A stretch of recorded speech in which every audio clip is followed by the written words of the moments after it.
Welcome everybody to the City of Perth Library Auditorium. My name is Paul McGinn. I'm the director of the UWA Public Policy Institute. And as we kind of do at all UWA events, I just want to kind of acknowledge the custodians and traditional owners of the lands that we're meeting on here today. So here in Perth, we acknowledge the Whadjuk Noongar people who remain the spiritual and cultural custodians of their lands and continue to practice their values, languages, beliefs and knowledge. Very delighted and proud today to be hosting Professor Peter Greste from Macquarie University. Many of you will obviously know Peter from his work as a foreign correspondent, and he's a free press advocate, and the title of his lecture tonight is Not So Free, Why Australian Media is Dangerously Exposed, Why It Matters and How to Fix It. And I'm really glad he added that last part to that, because I think we all need a little bit of hope with those things about how to fix things. In 2014, Peter was an award-winning journalist. He was convicted of falsifying news and damaging a nation's reputation. If not for his deportation from Egypt to Australia the following year, he would still actually be there because of the length of the sentence that he was given. Where you have mass literacy and mass access to a wide variety of media, free journalists are always potential dangers to authority, whether that's the state, corporations, and so on. They have a voice that can be heard across the world, and they have the capacity to broadcast their voices of others to others. So, if you're any good at accents, you might realise that I'm from Northern Ireland, I'm from Belfast. And that might be the bleeding obvious to some of you here. If you're from Belfast, so welcome. In 1988, the British government banned the broadcast of certain political voices in Northern Ireland because they didn't like those voices. They thought those voices were dangerous. But interestingly, the media, broadcasters, got around this ban by using actors to voice over the voice of people like Gerry Adams in particular. And that made a free media more annoying to governments, you know. But I think it highlights the importance that we do need a free media, and it highlights the issues around about, you know, what does a democracy mean and how censorship can be enacted in different ways. Earlier this year, Daniel Ellsberg died, and he died a hero. But he came to fame as a villain. The man who released top secret government papers to the media, those papers show that the American government back in the early 1970s had been lying to the American people. Again, another kind of important historical moment in the issue of free press and keeping government and authorities to account. Ellsberg was charged in 1973. In May of that year, all charges against him were dismissed, so in a very short period of time.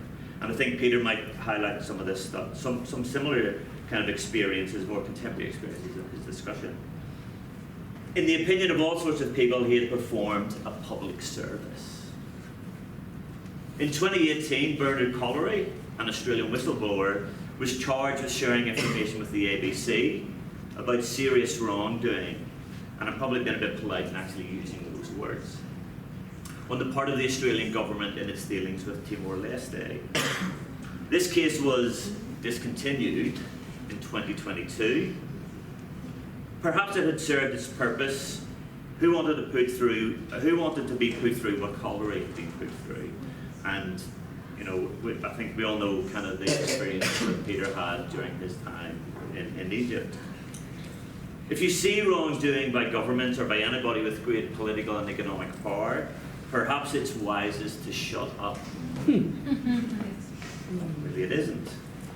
But some people won't. And those that don't, I think we probably think this in general, I hope, is that I think they're heroic. When they go on fighting like Peter, they're formidable. So, Peter, the floor is yours, sir.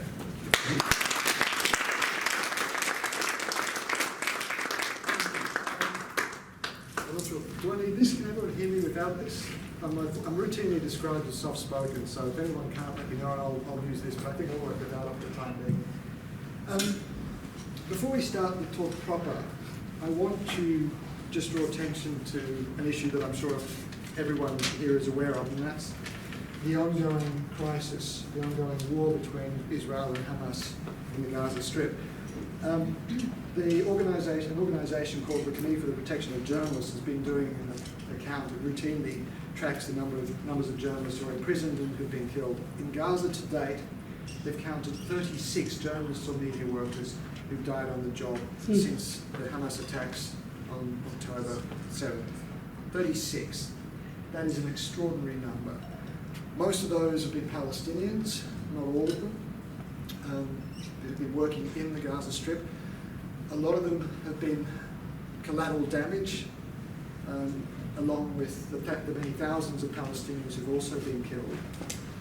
Some of them, though, have been targeted, and we know that there are many other journalists that are operating both in the West Bank and Israel who are being routinely harassed, who have been arrested and being abused because of the work that they do.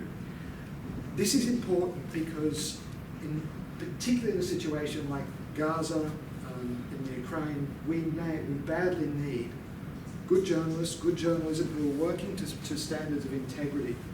Now, I know there is an awful lot of cynicism. I suspect a lot of you are here because you see some value in a free media, and I hope that's the case. But in the wider public, I know that there is a great deal of scepticism around the authority and integrity of journalists. Most news organisations work to standards.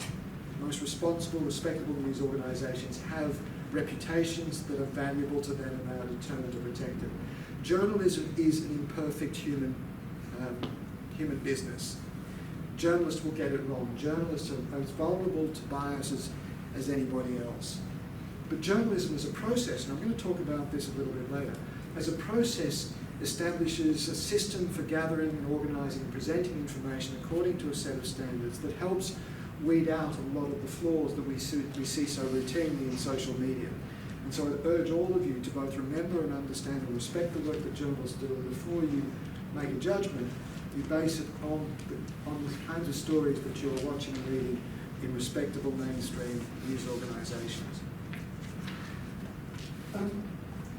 So I want to begin by talking about press freedom as an idea. For most of it, it's an abstraction. We all know about it, we talk about it in the same way that we talk about freedom of speech. We recognise that it's important for a democracy. But it's not something, particularly as Australians, that we routinely intersect with. Well, that was the way it was for me as well, for most of my professional life, for 30 years as a journalist, until I came to Egypt, when that idea of press freedom became a really serious, crushing reality. In a way, I've come to think of it as a little bit like oxygen. When it's not under threat, we don't notice it. It's just there. We kind of inhale it, we take it for granted. But believe me, when you don't have it, when it's threatened or limited or restricted in any way, it is the only thing that you can think about. So let me take you back to December of 2013, when I was called to Egypt to work as a correspondent to cover the unfolding political crisis that was taking place between the supporters of the Muslim Brotherhood and an interim administration that had thrown the previous Brotherhood government out. The Brotherhood, of course, won the first democratic elections in Egypt's history in the middle of 2012 rather. We saw, to take you back to 2011, there was the Arab Spring Uprising. The long-standing autocrat Hosni Mubarak was tossed out of power. The Brotherhood won elections in the middle of 2012. By the middle of 2013, they were forced out in a coup. When I arrived, there were ongoing protests between the supporters of the Brotherhood and supporters of the interim government that had been installed by the military. Now, at the time, the military had started accusing the Brotherhood of being engaged in acts of violence and acts of terrorism.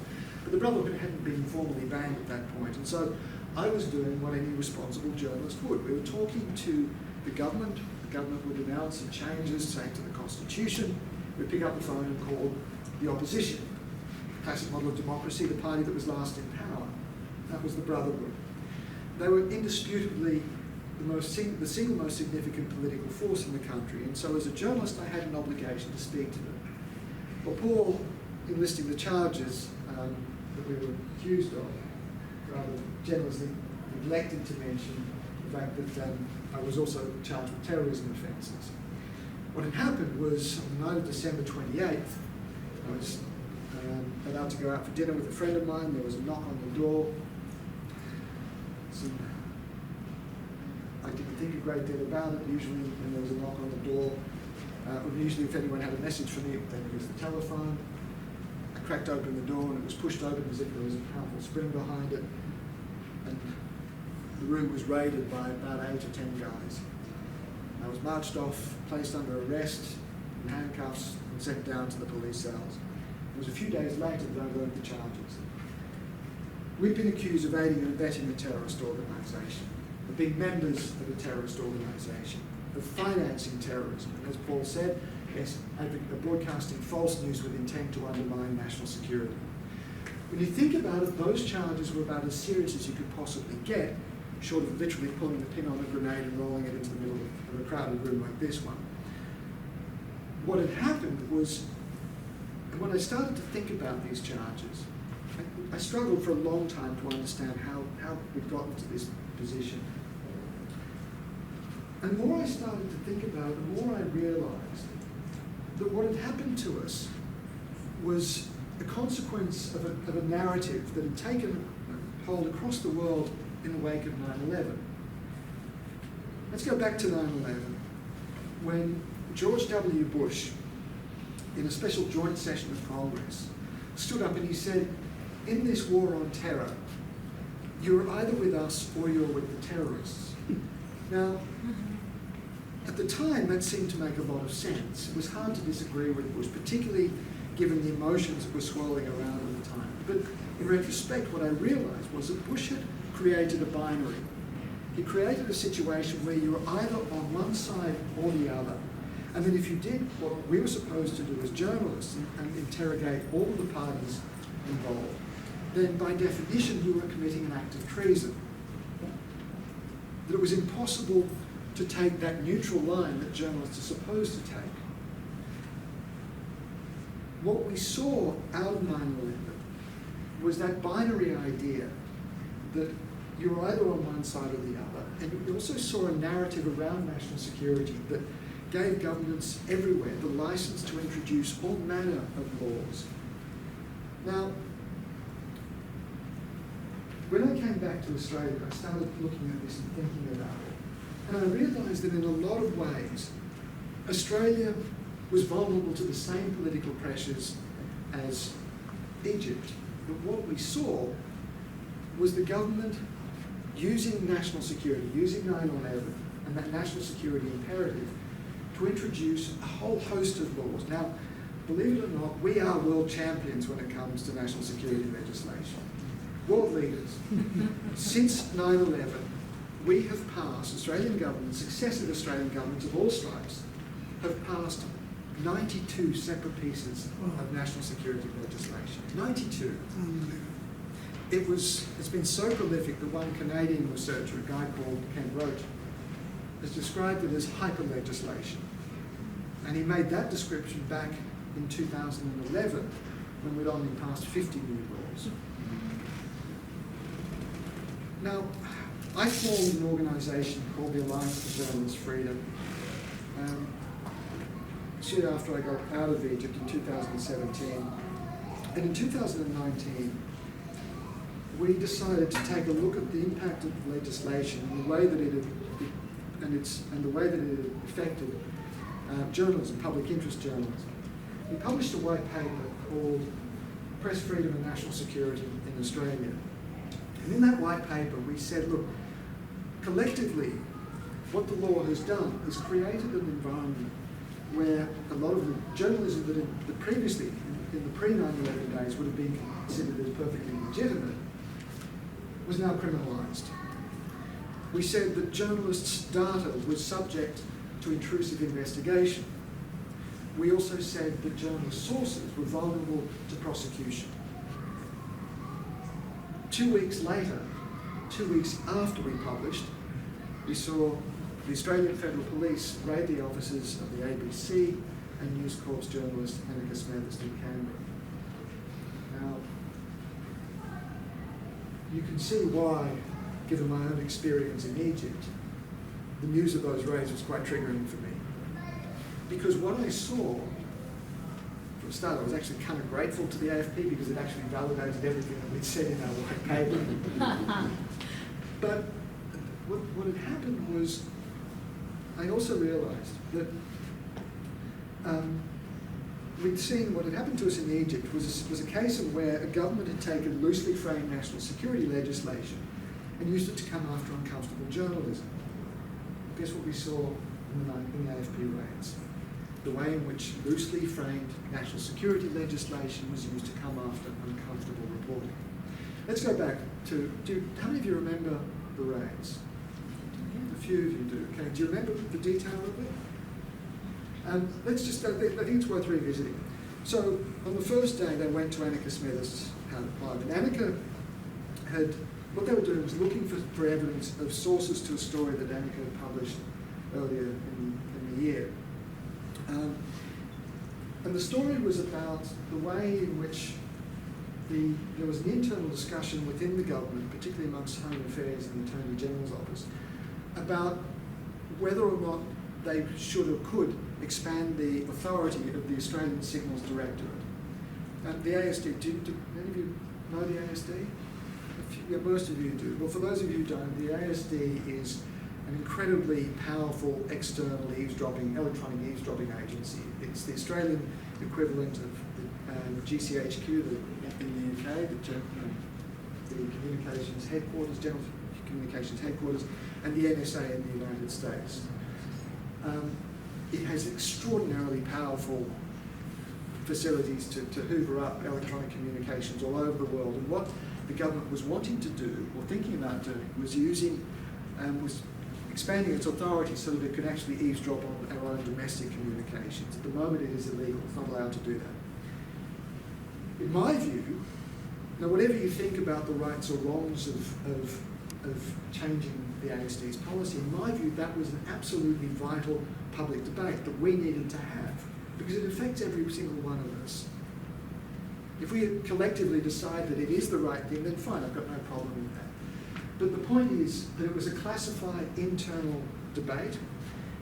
Annika got a classified document that exposed that and published it and forced that internal discussion into the open.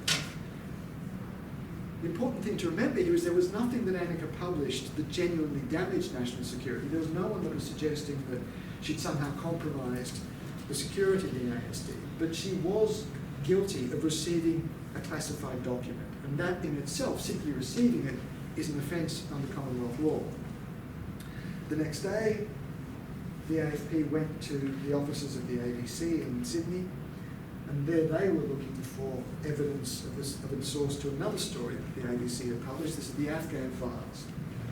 The Afghan files contained evidence of allegations of war crimes by Australian Special Forces in Afghanistan.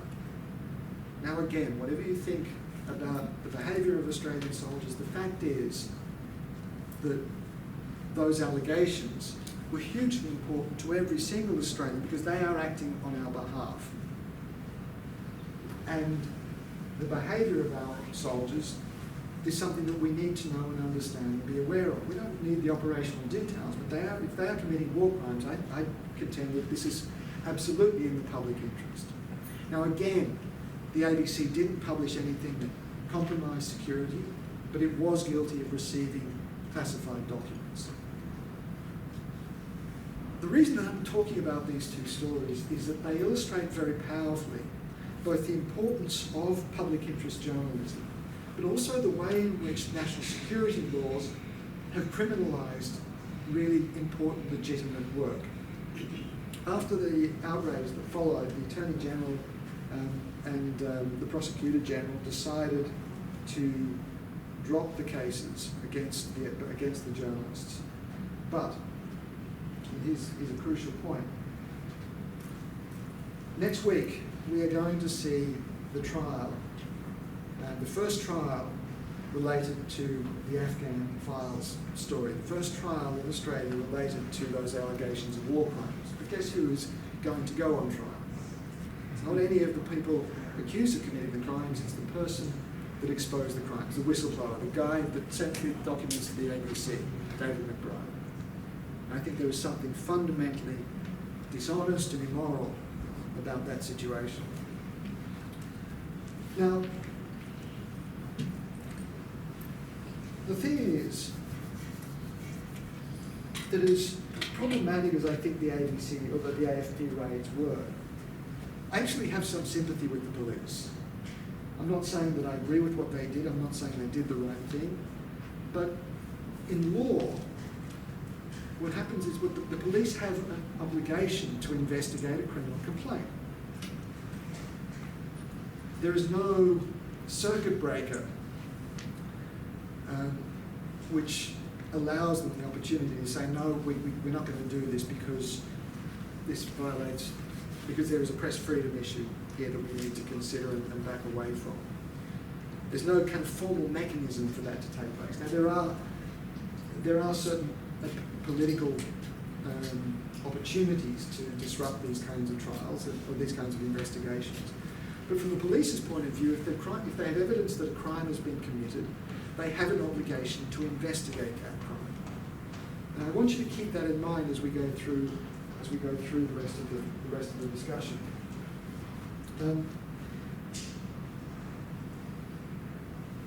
So, one other point that I want to make is that I understand terrorism. I understand why we need national security laws. I've been on the receiving end of terrorist attacks. I've lost close friends to terrorist attacks. I've spent time in prison with militant Islamic extremists. Indisputably, these guys are terrorists. So I understand personally and viscerally why it's important. But in Australian law, what we've done is degrade the definitions around terrorism. We've loosened those definitions in a way that I think undermines the civil liberties of all of us. At this point, I think it's worth reminding ourselves why press freedom is so important. It's not only about those cases that we've been talking about. Think about the royal commissions, the banking royal commissions, the corruption scandals that we've seen, the stories around the Dondale detention centre in the Northern Territory. All sorts of scandals which have depended on good investigative journalists using sources, confidential sources who are leaking information and exposing stories in the public interest. This is a fundamental part of the way that a good democracy works. It is why we consider the media as the fourth estate, alongside the executive, the judiciary, and the legislature, right? One of the perverse things, I think, is that if we are trying to if we're passing national security legislation that in the process undermines the ability of the press to do its job, then what we're doing is destabilising the very system that we're trying to protect. That's a real perverse outcome in my view. And so I think we need to make sure that when we're in this situation, when we see our politicians drafting legislation, that we have a mechanism that protects it. I want to talk for a few minutes before I talk about how we might achieve that. I want to talk about some of the laws that we've seen passed in the name of national security. So let's talk about metadata, data retention legislation. Back in 2015, do any of you remember the debate around data retention? Again, I see quite a few heads nodding. Data retention legislation was introduced by George Brandis, who was the Attorney General at the time. He was sold to us as an essential tool to allow the police deal with the most serious of crimes. Data retention legislation compels the telecommunications companies to hold on to the metadata of every Australian for at least 2 years. Metadata, of course, is the content of the communications. It's the details around the communications, the person that you emailed, when you emailed, where you were at the time, where they were at the time, the websites you look at, all of that sort of stuff, who you text, when you text, all of those sorts of details. Now, each individual email, the data on its own, doesn't tell you a great deal, but collectively it is enormously rich information. So much, so rich that a lot of spooks say you don't even need to worry about the content because you can establish the patterns very, very clearly. Really important. So Brandon said, okay, it's only to deal with serious drug crimes, child trafficking perhaps, sex trafficking, weapons smuggling, that sort of stuff. There was a lot of objections to it because particularly amongst journalists who said, look, this exposes journalist communications with sources, and so they introduced what they called a JIW, a Journalist Information Warrant. Now the whole warrant process is in secret. We don't know who the judges are that issue those warrants. We don't know who the public interest advocates are. We don't know how many cases, how many warrants have been issued, but they exist. But the trouble with the JIW is that they don't stop the authorities from investigating the sources, the likely sources, the people that the journalist might have been communicating with. They only require a JIW if you're investigating a journalist themselves. How many of you, give me a number of how many, in one 12-month period, how many applications for a metadata warrant, metadata information might have been received by the telecommunications companies in 1 year? I have a number. Give me a number. Someone give me a number. Come on. Yes. 1,000. 1,000? 5. 5,000. Do you want to hear anything on 1,000? We have a bit of an option here. 85,000. 85,000. Any update on 85,000? Not quite 500,000. You're closer to you're certainly closer to Mark than Paul is. The Telecommunications Alliance at an inquiry said that in one 12-month period, their members had received 350,000 requests for metadata, Australian metadata, from a whole host of agencies. Now, it is plain that there is a huge violation of Australians' privacy, the right to privacy. We also know that on at least 58 occasions, the authorities searched journalist metadata illegally without getting a journalist information warrant. So we don't know how many times journalists' sources were investigated. What we do know is that that piece of legislation has exposed a whole range of communications to investigation. That is a problem. Just keeping an eye on it.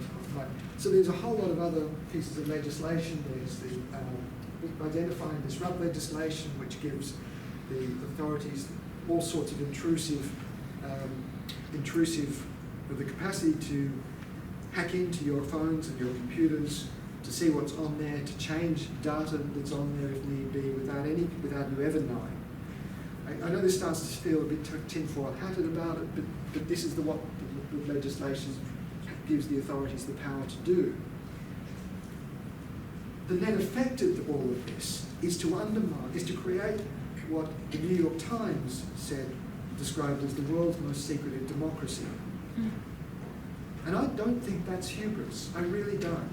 We have a culture of secrecy that is deeply damaging in this country. One of the reasons that we have this is because Australia does not have any overarching principles that compel the authorities to take human rights, including freedom of speech and freedom of the press, into account. We are one of the only democracies in the world that doesn't have a Bill of Rights in our constitution. And it's that lack of any explicit requirement for the government to protect our civil liberties that has allowed the authorities to pass this very loosely framed legislation that undercuts those civil liberties. Now, I know that we don't have journalists being hauled off into prison routinely, but That's because the law is working the way it's supposed to. We know from research that my colleagues have been doing at the University of Queensland that journalists are routinely shutting down stories because they're risk averse, because they don't want to fight these out in court, because they can't afford the costs. We know that they're shutting down stories because they can't protect the identity of their sources. We know that the sources themselves are no longer coming forward in the way that they used to, because they see the way the law works, they see the examples of David McBride and Richard Boyle and say, I don't want that. The price is too high. I'll just shut up and let this go. And so indisputably what it is doing is undermining our democracy. So that's the problem. I've spent a long time talking to you through the problem. Let's start dealing with some solutions. My organisation, the AJF, when we produced our white paper, we proposed a Media Freedom Act. We know that we can't get a constitutional reform that's going to get journalists recognised and the free press recognised in our constitution. That would be the ideal, but given the experience of the last referendum, that's just not going to fly. So we understand and accept that. But we think that a Media Freedom Act could conceptually work in the same way that the Human Rights Acts work in Queensland, the ACT and Victoria. And in those states, the Act does three fairly simple things. First of all, it says that Parliament must always consider human rights when passing new legislation. That you've got a positive obligation to look at the law and see if it undermines human rights in any way, and if it does, you've got an obligation to do everything you can to mitigate it unless there is a really powerful overriding interest that trumps that. Secondly, it says the courts must always interpret existing legislation in ways that are consistent with human rights. So even if there isn't a human rights exemption in a law, if you're coming up against a situation in which someone's human rights are being violated, the courts have to take that into account, even if it isn't explicitly in the law. And thirdly, those acts say that civil servants must always act in ways that are consistent with human rights. They must support human rights.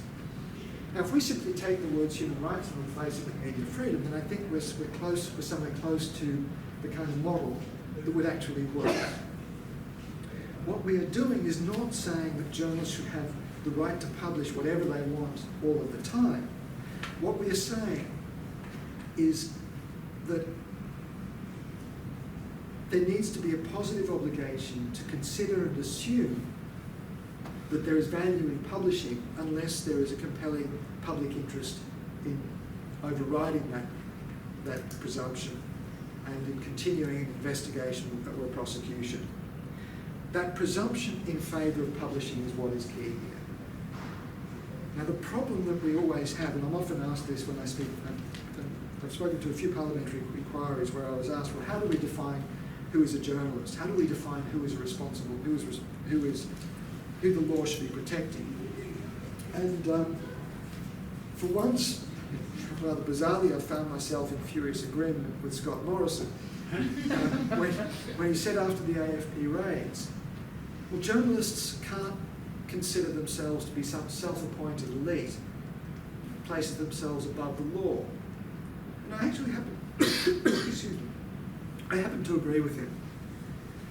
I think it is inappropriate for journalists as individuals to say, well, if I happen to be working for the Australian, I should get some kind of exemption.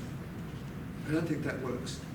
And any academics or lawyers who've thought about this has always come up against all sorts of massive headaches, because however you try and draw a line around the people you're trying to protect, you either end up including people who really don't deserve to be protected, and you end up excluding those who really should be.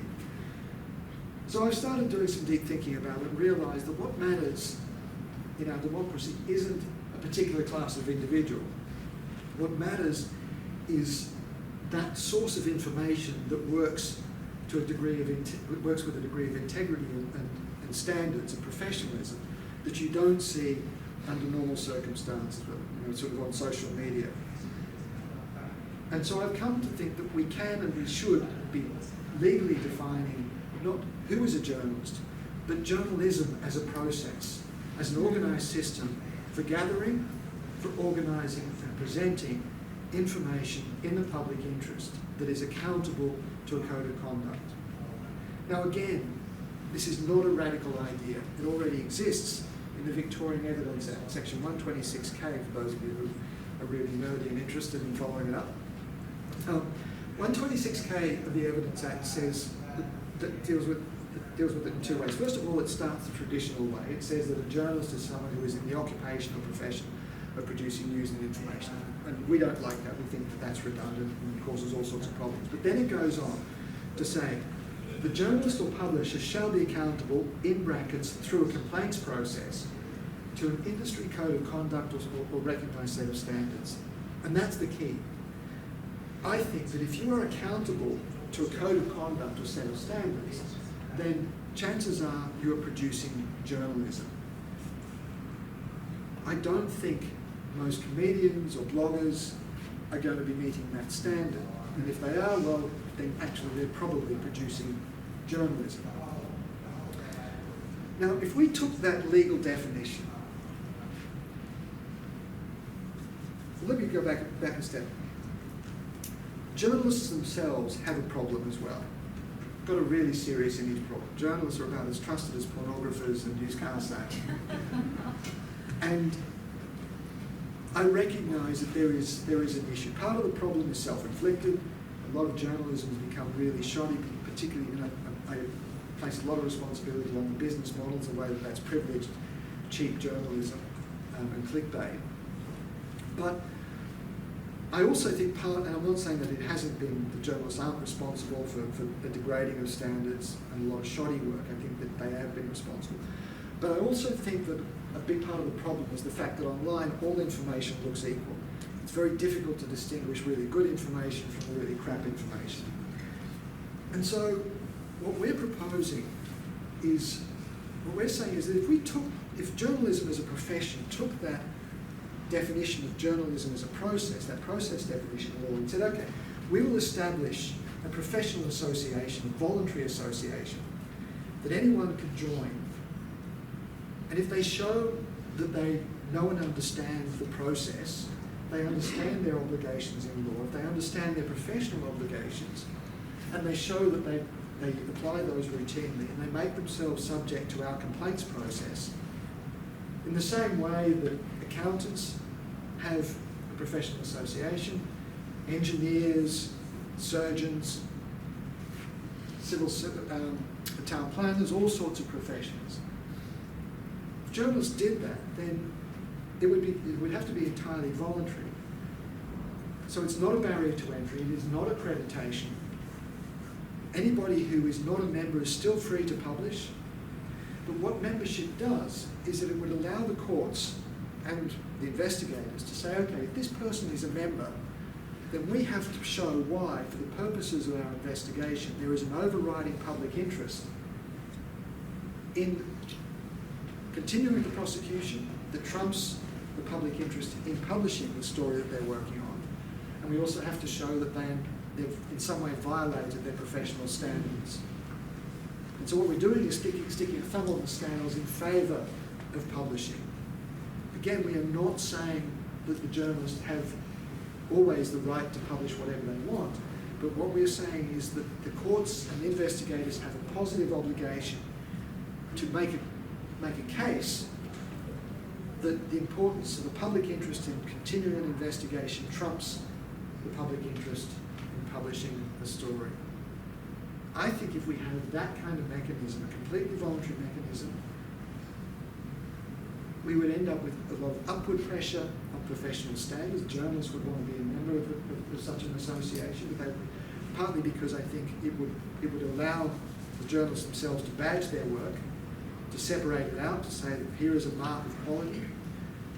It would give the public a chance to identify that. If the public thought that there are violations of those standards, they could click a little badge next to the byline that would take them to the website of the professional association, the code of conduct and a complaints mechanism. I think it would do an awful lot for public confidence in journalism. And it would, as I said, provide upward pressure on the standards itself. Each of these elements, the Media Freedom Act, with its precedent in the Human Rights Act in the 3 states I mentioned, That process definition with its withdrawn from the Victorian Evidence Act in a voluntary professional association of journalists modelled on other professional organisations. Now, each of these on their own is not particularly radical, but collectively, think about the way it has the potential to transform the relationship between government and the media and the public that both of those are supposed to serve. I think it would be quite transformative. I think it would be really powerful. Ladies and gentlemen, I'm going to finish by talking very briefly because the time is up and I'd like to give us a bit of time for audience questions. There's an organisation a few years ago that started talking about the grey zone. And by the grey zone, what they mean is that space that allows us for disagreement. It's a space that's essential for democratic debate. It's the space that allows us to live next to people who have different views from ourselves, different religions, different ethnicities, different communities. It's the space that we need for tolerance, for rational, civil, public debate, public discourse. Now that grey zone has been under attack by a lot of, I think, by social media, but it is absolutely vital. It's the space that journalists require to inhabit. Guess who talked about the grey zone? Some human rights group, Amnesty International perhaps? No. Democracy organisation? It was Al-Qaeda. Now, on the front page of their online magazine called The Big, they had this huge story, the front page story called The Extinction of the Grey Zone.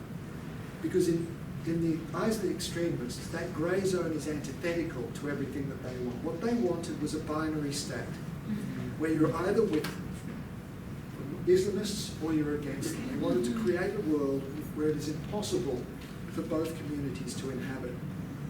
Guess who it was that they quoted right at the very top of that story? George W. Bush. In this world, you're either with us or you're with the terrorists. That's why I think it is so vitally important that we protect press freedom. It's also why I think the model that we're proposing is something that can really make a difference. Thank you.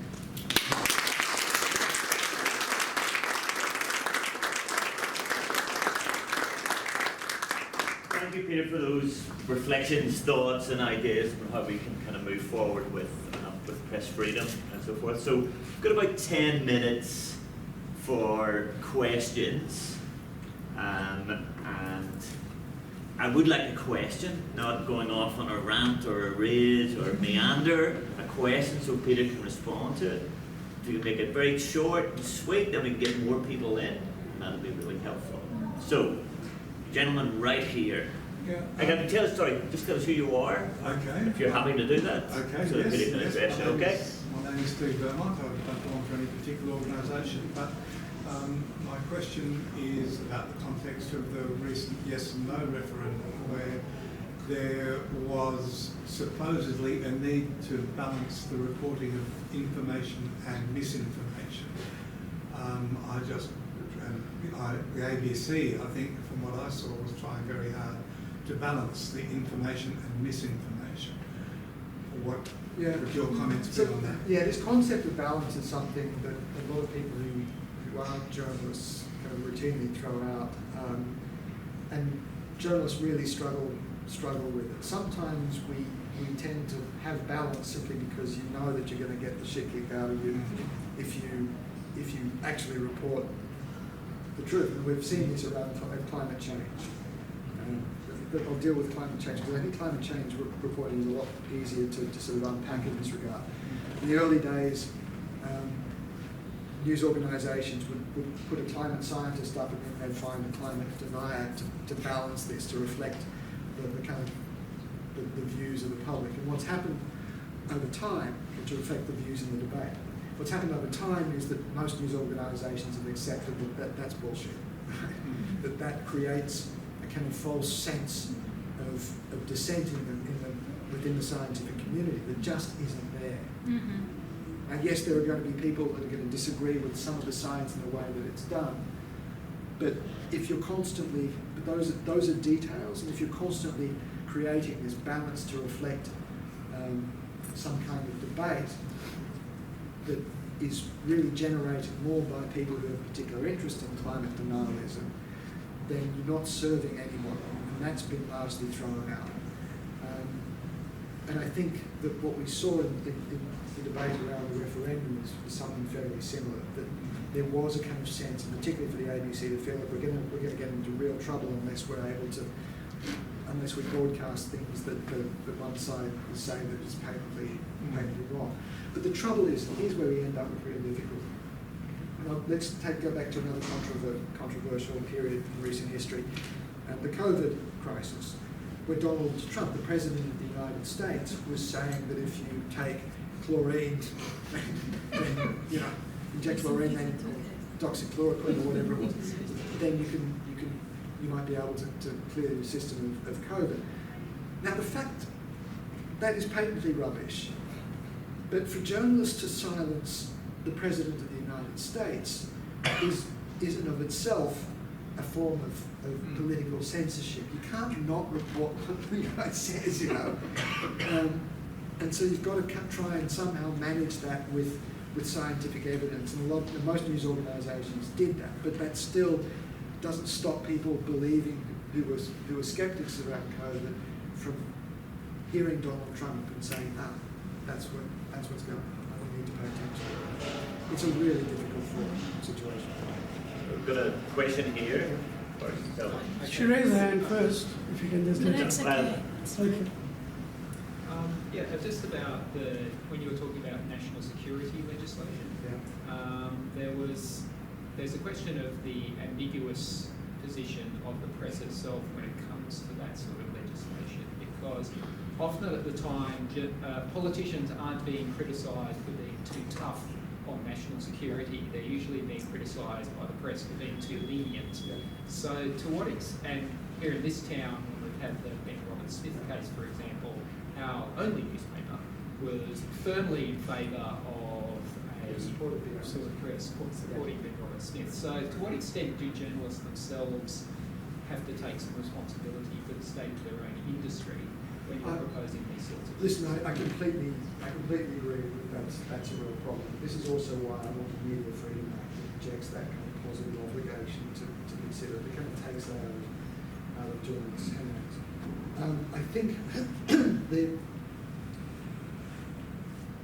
the issue of Ben Roberts-Smith and Seven West Media in particular has, I think, that was a case of the newspaper being used for, frankly, I think, for a political purpose. And this is also where I think a Media Freedom Act with a process definition can help us, because when you're starting to cross the line in a way that I think some newspapers have done, then I think you start to push it beyond the edges of that process definition, and I think you run the risk of losing the kind of legal top cover that I'd like to see. I think we need to be very careful around how we describe journalism and commentary. But what I'm trying to do is not stop Kerry Stokes or those papers from publishing what they want. What I'm trying to do is create a positive pressure to maintain ethics and standards, and to hold the line. And if you're going to drift too far from that core set of principles, then you're going to have to defend it. Does that make sense? I should say that the Seven West Media excludes itself from the Press Council for its own thing. And I'm also a member of the Press Council, and controversially, I don't think the council does a great job, and I don't think it's necessarily the council's fault. I think it's part of the system, the way the system is set up. Most people aren't aware of the Press Council. Having a system where the Press Council adjudicates for newspapers, and the Australian Communications and Media Authority regulates broadcasters is ridiculous in a situation where I think your challenge will be to make Seven West Media care. But this is the other thing, that I don't think, if we have a Media Freedom Act on one hand, and we move from a system of corporate accountability, which is the way the Press Council works at the moment, to to a system of individual journalist accountability, then I think we're able to cover all news organisations regardless of whether they want to be there or not, because it's not up to them, it's up to the individual journalist to decide. Right? And I think that's why what we're talking about would have a profound impact. Okay, there's some colleagues in the room who are academics. I'm going to hold you off from questions because some of you got to ask questions last night. So I want the public, non-academics, to pose questions. So I think we have a question here. I can let her go No, first. she asked a question last night, so. I fall under the All right, umbrella. very quickly, if you can please explain to the audience here the total Zionist control of the media, if I can say, put it that way, because I'm finding out now that they have full control on all the medias all over the world. I've been banned from LinkedIn, I've been banned from Facebook, I've been banned from Twitter because of my comments, factual comments about the genocide that's taking place in Palestine. Can you please? Well, yeah, that's a quite a loaded question in the first place. Because, Briefly, if you like. I mean, I can't talk about, because I don't think there is Zionist control over the media. I mean, there is a You great don't? deal. No, I don't. Oh, I mean, okay. there is. I think there is a great deal of political sensitivity. There is a very powerful Jewish lobby, but I also think that we need that. I don't think that Palestinian and pro-Palestinian voices are being silenced. I mean, there is clearly a robust debate online. I think that there is. I think it can be very frustrating for people like yourself, Yes. who are arguing that the Palestinians are suffering a genocide. For the record, I worked in Gaza. I lived and worked in Gaza for a period, and I was on the receiving end of Israeli airstrikes. So I understand what it is like to be in Gaza at the moment, and I've also been in Israel, and I've also been on the target, the receiving end of suicide bomb attacks that very nearly took my own life. So believe me, I understand what you're talking about. I think that it is, in this situation, it is extraordinarily difficult for anybody to take a position without feeling as though they're being attacked in return. I think part of the problem has been, I think there is a really serious problem with the way that the algorithms work. And I think we need to have a very serious, robust public debate about re-engineering algorithms and actually privilege a more moderate, centralised, centred discussion and debate that's based on information and facts. This is a whole other discussion that we need to be having. But briefly, the algorithms don't work for us. They're not engineered for us. We assume, we treat the algorithms as if they're a kind of evolutionary fact of life. But they're not. They're engineered by software engineers to serve a particular purpose, and that's to monetize our attention for the profits of the social media companies offshore. We need to be able to say that is not serving our interests, that is not serving public discussion, that is not serving public harmony, that is not serving democratic debate.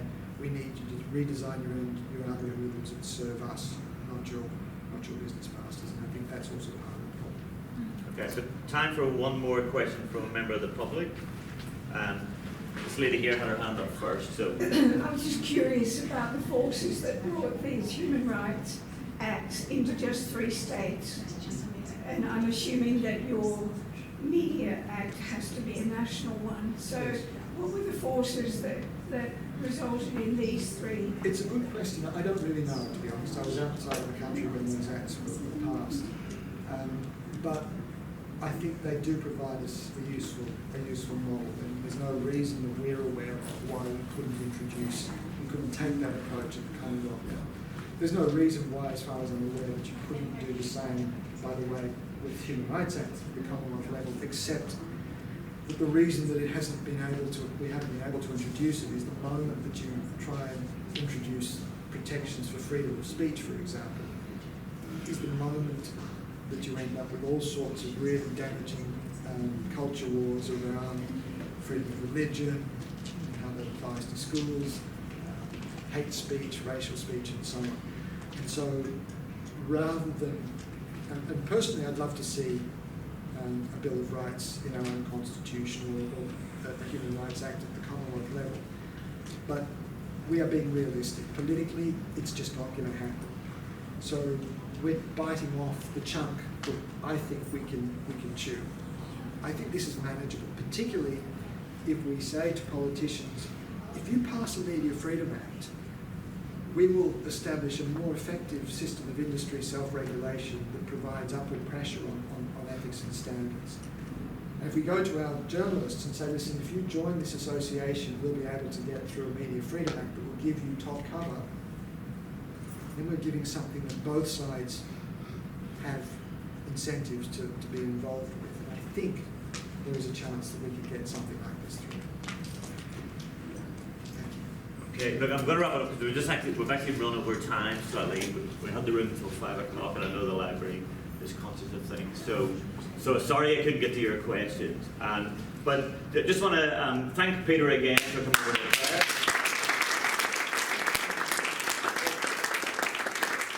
It's been really fascinating hanging out with him for the last 2 days and some of the commonalities we had. He also reported from Belfast as well during particular times.